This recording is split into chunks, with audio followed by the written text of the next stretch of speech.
Donc, en commençant tout ceci, je voudrais remercier la ministre de l'Habitation, l'ancienne ministre de l'Habitation et de la municipalité, qui est encore ministre des Affaires municipales, André Laforêt, pour tout son travail dans le dossier du déménagement de la maison des sans-abri et de la construction du nouveau centre de crise en santé mentale qui va être juste à côté, en dehors de l'hôpital, qui va offrir des services en psychologie pas mal plus appropriés, je pense.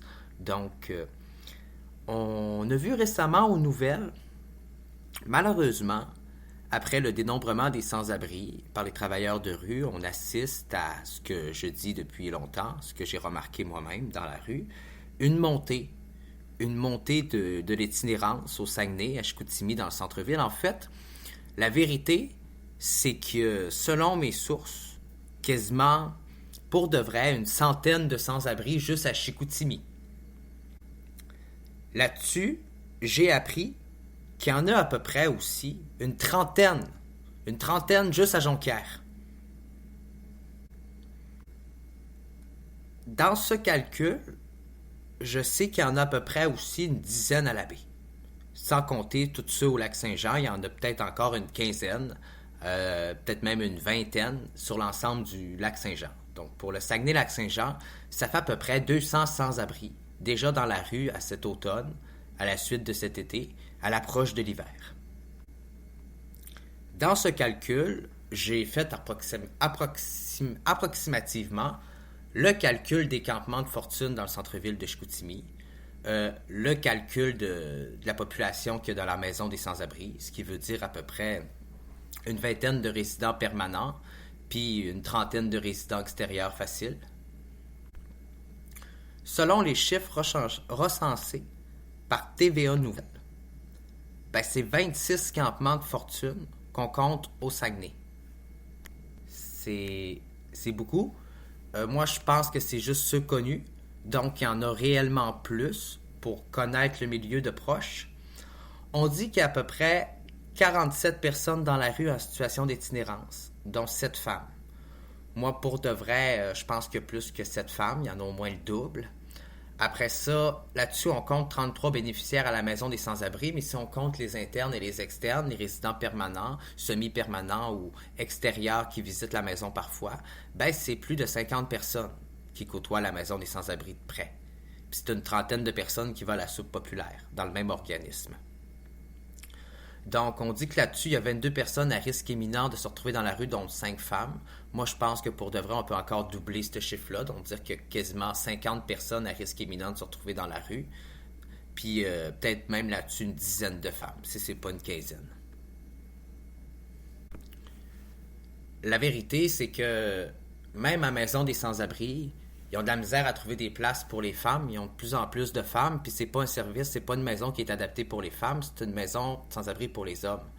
Donc, j'arrête pas de dire qu'il faudrait quasiment, à la suite du déménagement de la maison des sans-abri, soit inclure les femmes dans la maison, puis faire une maison mixte, ou repeinturer la maison actuelle en rose, puis en faire une maison pour les femmes, parce que quand on fait des appels pour référer une femme, et surtout celles avec des problématiques de santé mentale, on dirait que les autres organismes, ils savent pas comment réagir face à ça, qui ont des préjugés, qui en veulent pas, qui veulent rien savoir. On dirait qu'ils comprennent pas à quoi ils ont affaire. On dirait qu'ils n'ont pas l'expertise, qu'ils réalisent pas que quand tu parles à une personne avec une problématique de santé mentale, des fois, ça arrive que son discours est pas parfaitement cohérent.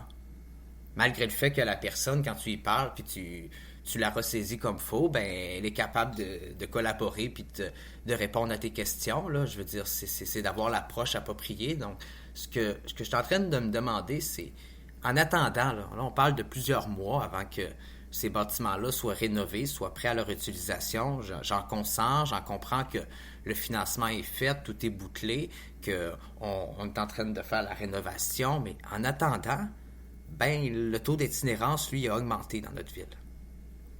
Puis la maison est trop petite, elle est insuffisante, il n'y a pas assez de place. Donc en ce moment, non seulement elle perd des revenus, mais elle perd des ressources, puis elle laisse du monde à ses portes dans la rue. Puis en plus de ça, il y a une pénurie de main-d'œuvre dans la vocation. Les employés, ils travaillent beaucoup.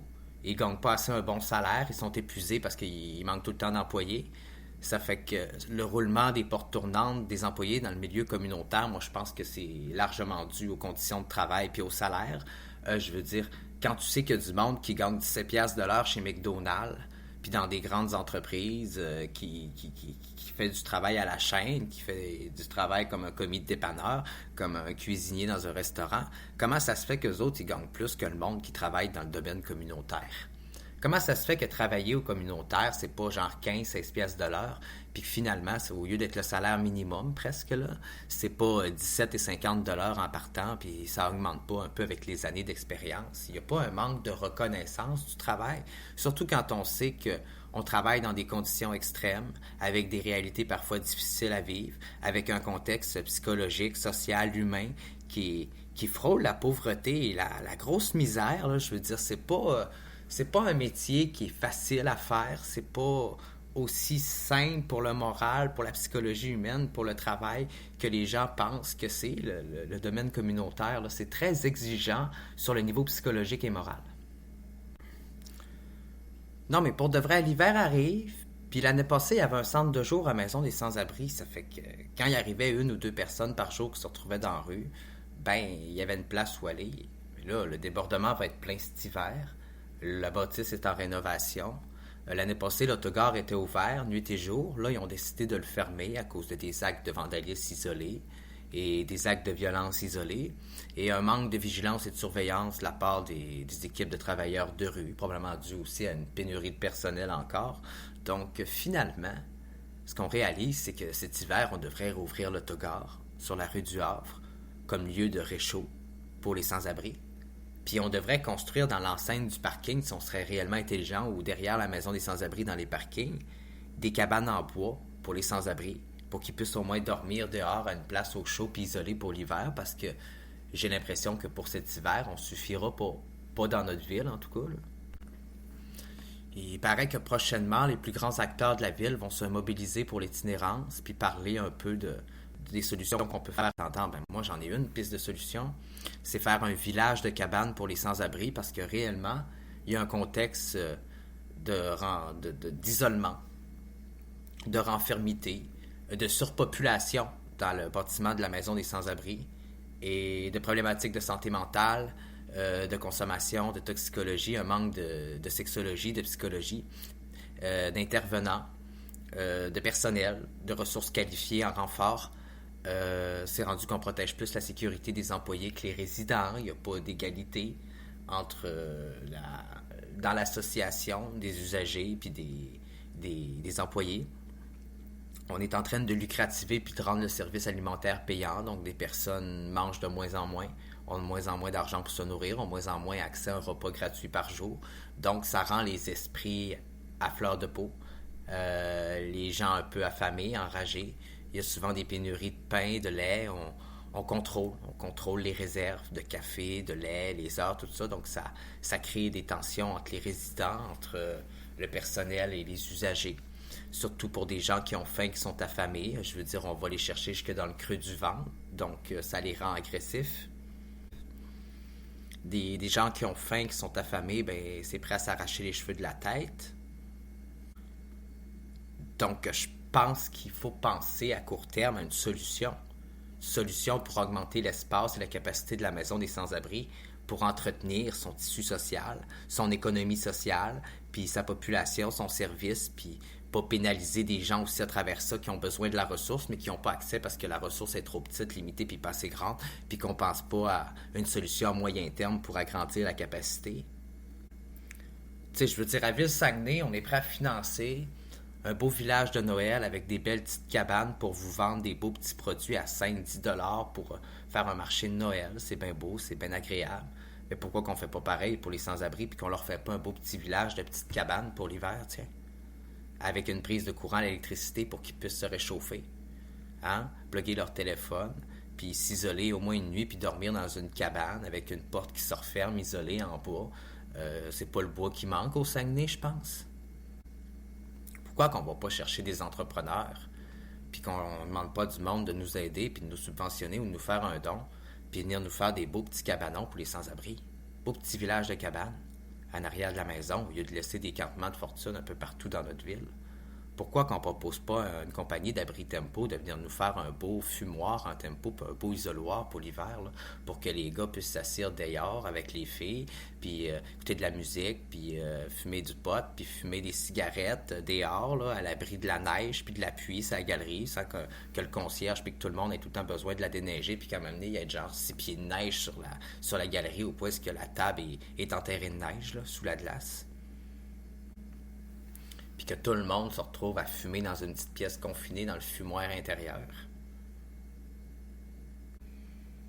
Moi, je pense vraiment qu'un manque de conscience de la réalité, de la condition des sans-abri au Saguenay. J'ai l'impression qu'on fait comme si ça n'existait pas. Ça n'avait jamais existé, puis c'était nouveau. Notre ville s'est contentée pendant des années du statu quo.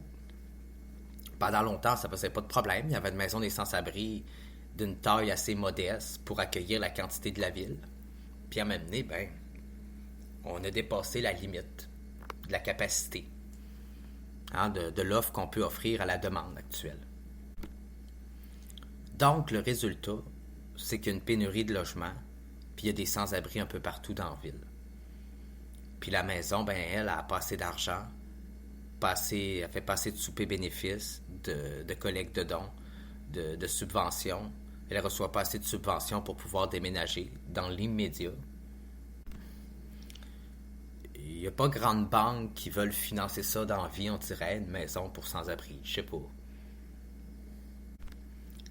J'ai l'impression qu'au Québec, on a éclipsé tous les principes, puis le principe d'une économie, puis de l'économie sociale.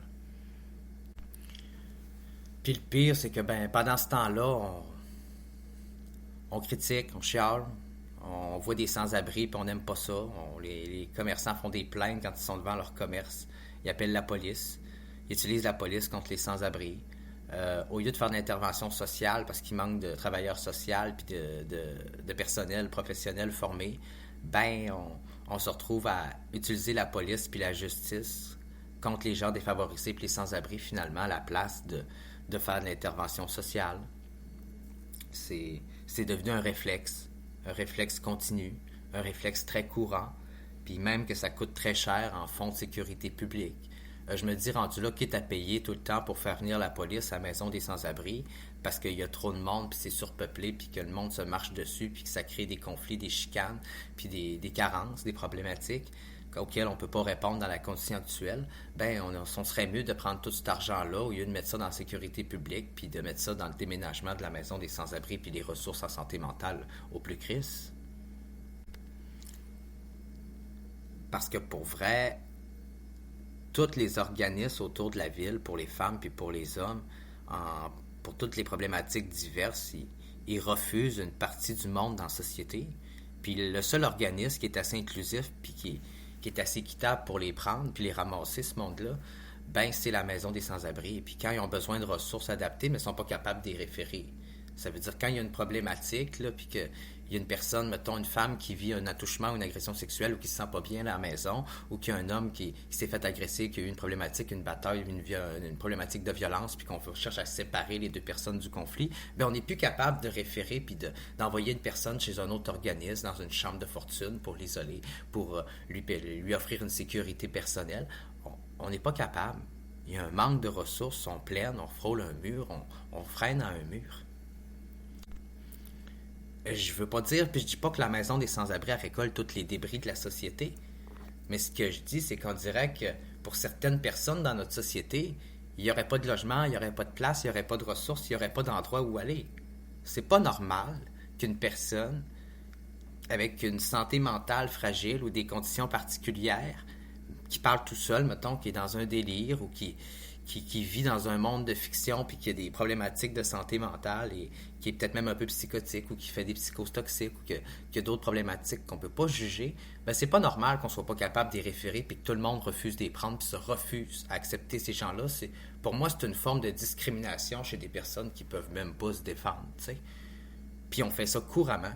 J'ai vu ça l'autre jour dans un organisme où des intervenants deux femmes ont passé quasiment 2 heures et demie à essayer de trouver une place à une jeune fille qui se sentait pas bien à la maison des sans-abri avec tous ces hommes qui voulaient avoir une chambre individuelle parce qu'elle, elle se sent constamment violée dans son esprit. Puis il n'y a pas un psychiatre, un psychologue qui peut juger